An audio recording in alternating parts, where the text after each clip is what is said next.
On the 26th of October 2018, at about 4:35 in the morning, the Miramar Police Department would receive a disturbing call from doctors at a certain memorial hospital after they received the lifeless bodies of two men who had been brutally shot to death in cold blood.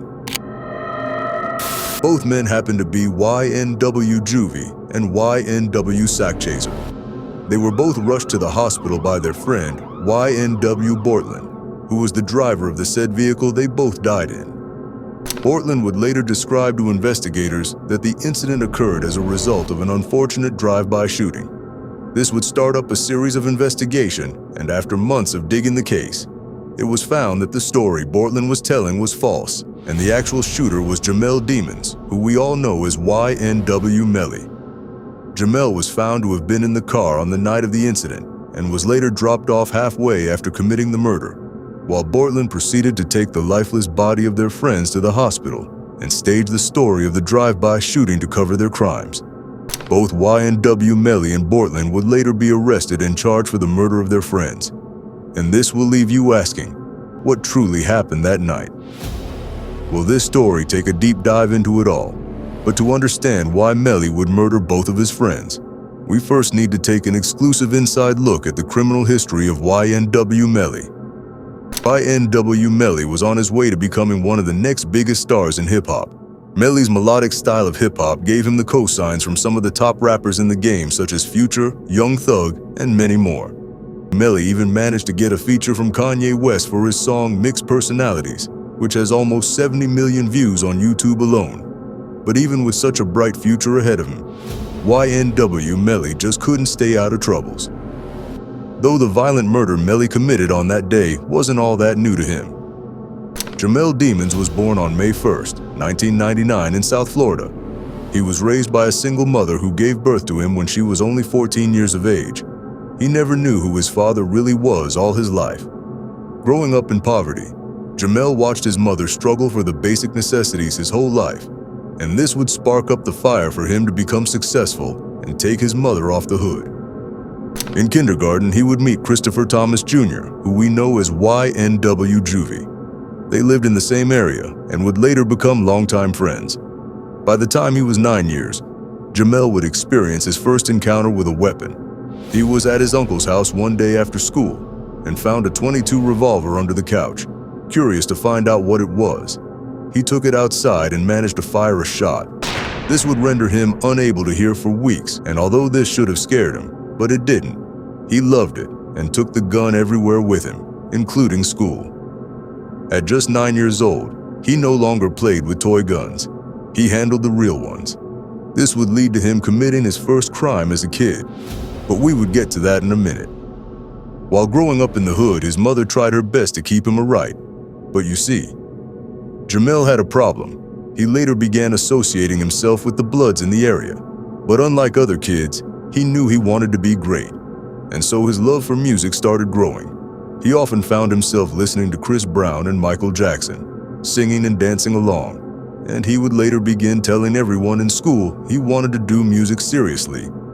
By 2014, he had already begun recording songs and uploading them on SoundCloud. With his ability to sing and rap, it was only time before he would blow up.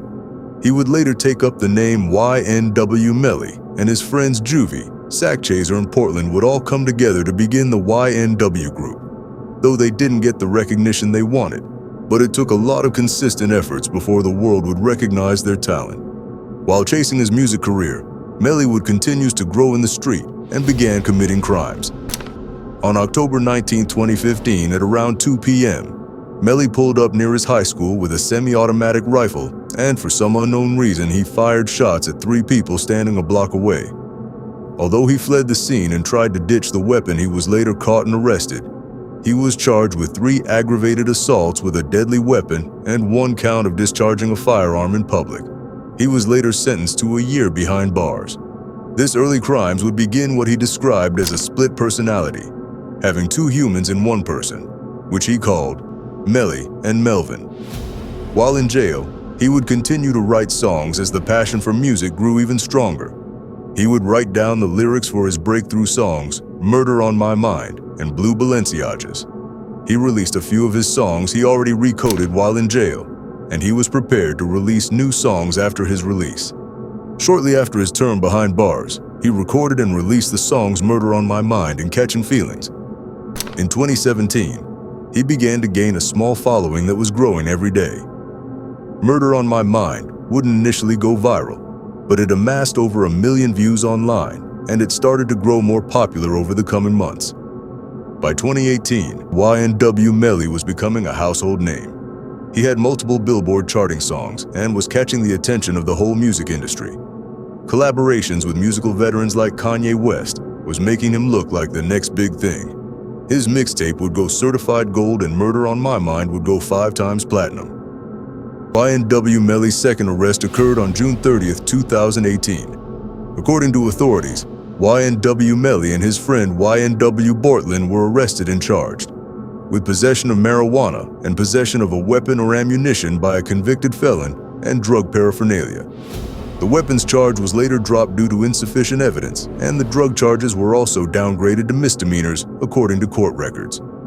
One would think that with all of this, Melly would learn his lesson and stay out of trouble with the law.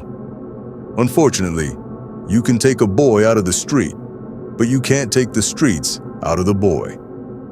His latest arrest in Florida has prosecutors trying to give him the death penalty for the murder of his 2 friends. Just 2 days prior to this tragic incident, the 4 friends had concluded a documentary to celebrate the success of YNW. And unlike the story Melly and Bortlen told the officers, the actual story went this way. At about 3 a.m. on October 26, 2018, the 4 members of YNW would leave their recording studio after recording all night. They took a drive together in a Jeep Compass, as Bortlen would drive with Sock Chaser in the passenger seat. Behind the driver was Melly, and to his right was Juvie, while driving alongside on the streets of Fort Lauderdale. Juvie and Sock Chaser was brutally shot to death in the head. Thereafter, Melly was dropped off and Bortlen proceeded to the hospital to drop their lifeless bodies. Days later, Melly took to social media in a post giving his last respect to his best friends, acting like nothing happened. Police found no shooting in the location they said the shooting had occurred, and there were no reports of shots in that area. Their cell phone records showed they had been located on the west side area of the street, and there were no other vehicles found on the street. Melly would later release extra shot to the side of their vehicle to make it look like a drive-by. This leaving the police to believe that Melly and Bolton had some type of motive to murder Sock Chaser and Juvie. After this evidence was gathered, the police arrested YNW Bortlen, and the next day, Melly saw it coming, and after hearing that authorities was looking for him, he turned himself in, though he has claimed his innocence in the case. Melly hired fellow rapper Lil Boosie's lawyer to help him out with his case. This lawyer is the same exact lawyer that got Boosie acquitted of his murder charges back in 2012. Melly is currently facing the possibility of a death penalty. As of 2026, YNW Melly, Jamel Demons, remains in custody with his double murder retrial delayed until January 2027.